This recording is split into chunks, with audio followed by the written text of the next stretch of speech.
AM 950, the progressive voice of Minnesota, the Matt McNeil Show.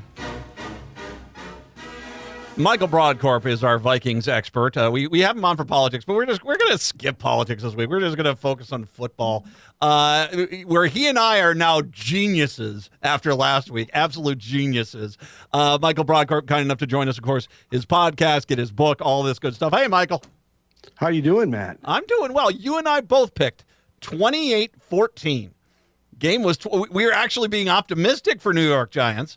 It was 28-6 was the final.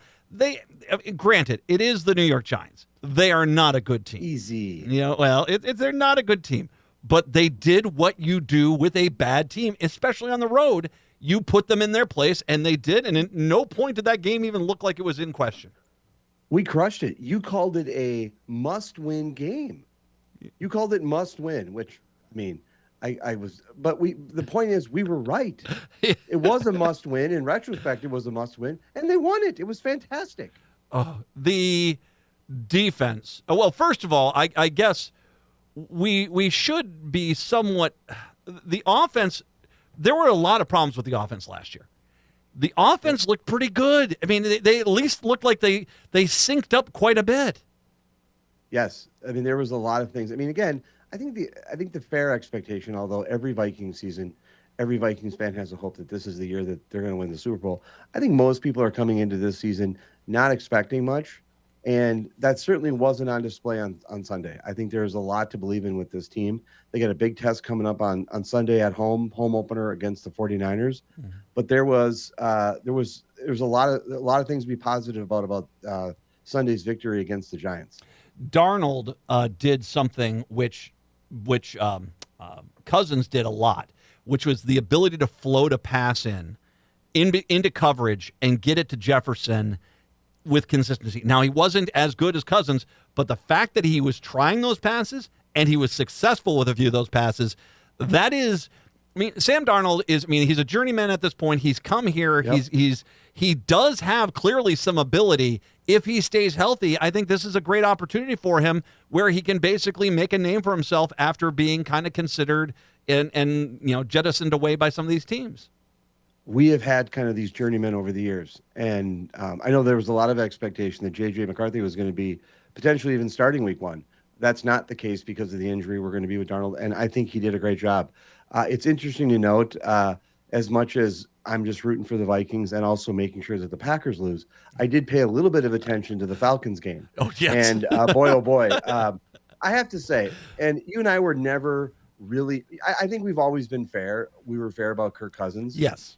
It surprised me on Sunday when the game started how much, and I don't mean this in a disparaging way, how much I didn't miss him. And then when I saw the score of the Falcons game, I'm like, yeah. I mean, I think he's a nice guy. I think he did his shtick and he got out and he's made a killing. God bless him. No fault in that, but boy, oh boy, that was a great win. And I don't try to root for anyone's failure, but it was interesting that what the Falcons got on first day of their new franchise quarterback. Was it 17 yards in the second half for him in that Atlanta game? 17 total yards. Yeah. I mean, he doesn't look like he's healed. And you and I talked about it when that whole contract thing was up. He said he's just not worth what he was asking for just because you got this major injury out there, and you can set up a contract where 2-3 years down the road, if he proves himself again, he gets his big payday, but not what he was wanting. And Atlanta, good luck with that, man. You're not gonna. That's not gonna go well, I don't think. And you and I had said that if Minnesota had signed Cousins at that salary, we would have probably been at TCO Field protesting, that we wouldn't have liked that dollar amount. And so, I think that, look, I mean, this is not the season that the Vikings expected. This was not the place that they wanted to be. But I got to tell you something, going into the Meadowlands, going into there and winning, it was not something you have to live up to your own hype. You called it a must-win game, and they did. Yeah. I think that you had to get out of the gate because you don't know how many games are going to come on in here. But This team looks okay. Last year, you and I talked about how the first 3 weeks of the season they looked like garbage because they clearly weren't ready coming out of training camp. This team looks like it's ready out of training camp. And let's talk that defense, and especially our new guy here, Van Ginkel. Everyone on the defense played really well. That defense, really gave the Giants no chance at all to come back. And not only that, but their identification, that interception that went into the end zone. I was watching that on TV. I was like, oh man, come on! I can see what they're about to do.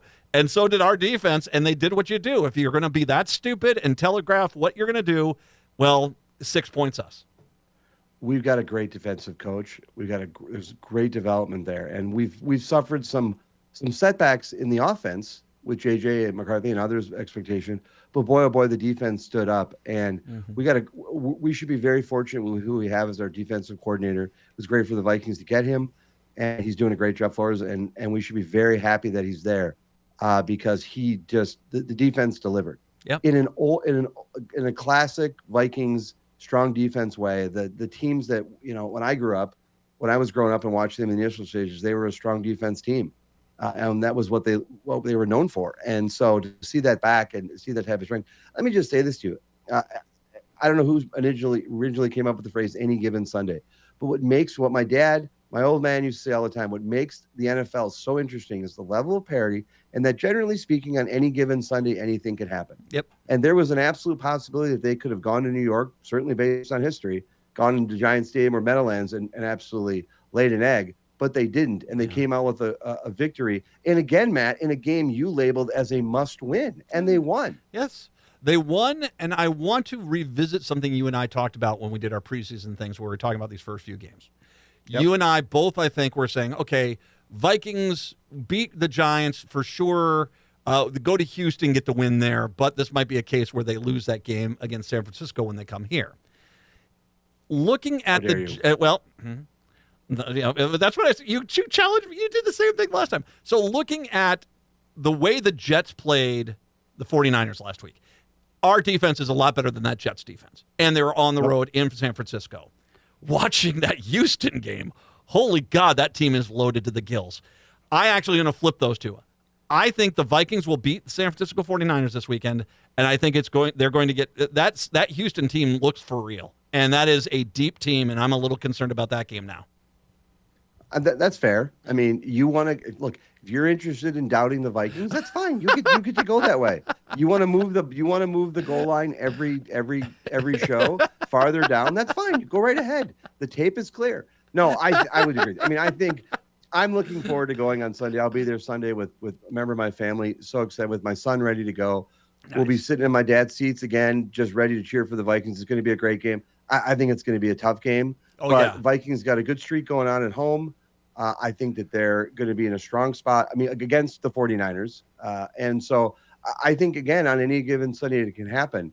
I will say to you, we had laid out those first 4 games, and we got Houston, and then we got Green Bay. Mm-hmm. And again, I'm not saying I will say that we got to say a little something about the Packers, that they suffered. Their quarterback, Love, suffered a little bit of an injury. MCL. He's going to be back, but he's not going to be. I don't think he's going to be ready by the Vikings game. I would think that would be a dumb game. Don't rush an MCL back, because you can. I mean, as a person who has a daughter that tore both her ACLs, and I learned a lot about that whole structure of the knee and everything. Wait till it's healed. Come back. I mean, 5 weeks really is about the minimum on that. If they rush him back in there, that's a decent defense for the Vikings. I don't want to see a player carted off the field, and I'm really concerned, in the same sense about Cousins, who clearly was gingerly working those legs. I don't want to see a guy get injured, and I'd be concerned if you brought him back too quickly that there could be a catastrophic injury. It could end his career. Yes, and I don't want anyone to get hurt. I do want the Packers organization to fold, but I don't want anyone to get hurt in the process. So I don't want anyone to get hurt, but I want the Packers organization to fold. And there can be. So yeah, I don't want anyone to get hurt, but it's gonna be fun. What I'm gonna say to you is that a must-win game is already under the Vikings' belt, and so the pressure's out of the way now. Yeah, I would agree with a little. Well, I think it's getting that first game under the belt as well, and getting the win, and getting a win convincingly. You come back here. Our run defense is a heck of a lot better than the New York Jets' run defense, at least from the 2 games, the games we saw. So I don't think that without Christian McCaffrey, they're going to be able to run the ball like they did against the Jets. Then it comes down to our secondary, which also looked really good. I'm going to, all right. So I'm going to pick this game. I will say 28-24 Vikes. I'm going to go the same. I'm not going to break with streak. I'm not going to agree with you every week, but I think the Vikings are going to win because they have a good streak against the 49ers at home. When we do the Green Bay game and you're like, it's going to be 90-0, and I might differ a little. And the NFL commissioner is going to show up and fold the team right after the game. Yes, that's what my bet's going to be. But no, I think on the Vikings, that's a good bet. And I think the Vikings, for some reason, have some, particularly at home, have a very good history against the 49ers. Yeah. And they're a good team.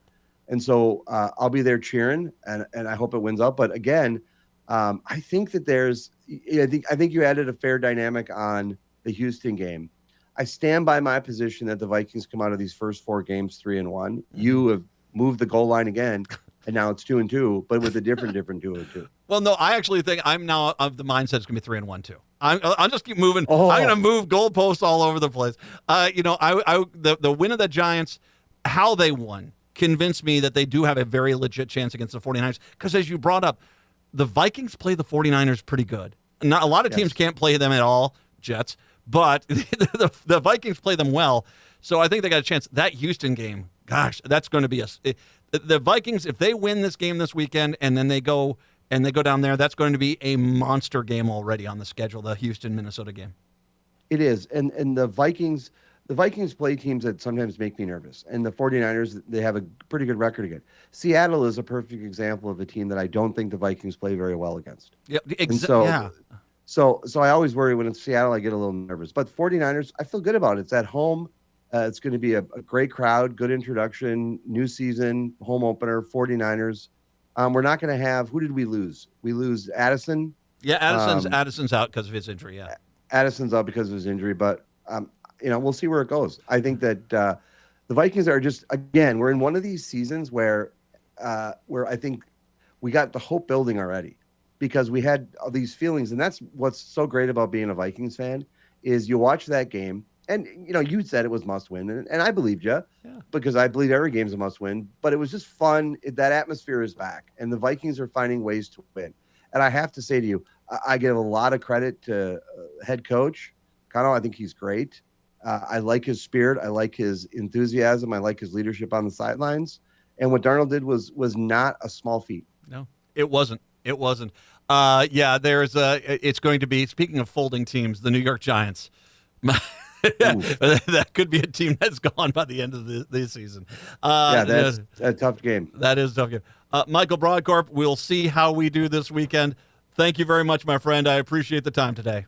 Thank you, as always. Have a great weekend, everyone. Take care. Michael Brodkorb, our Vikings expert. We're both picking the Vikings over the San Francisco 49ers, 28-24. We'll see. Hey, we were right last week. Let's give it a shot. We'll take a break. Come on back, get some dancing in before the weekend. It is the Matt McNeil Show here on your Friday.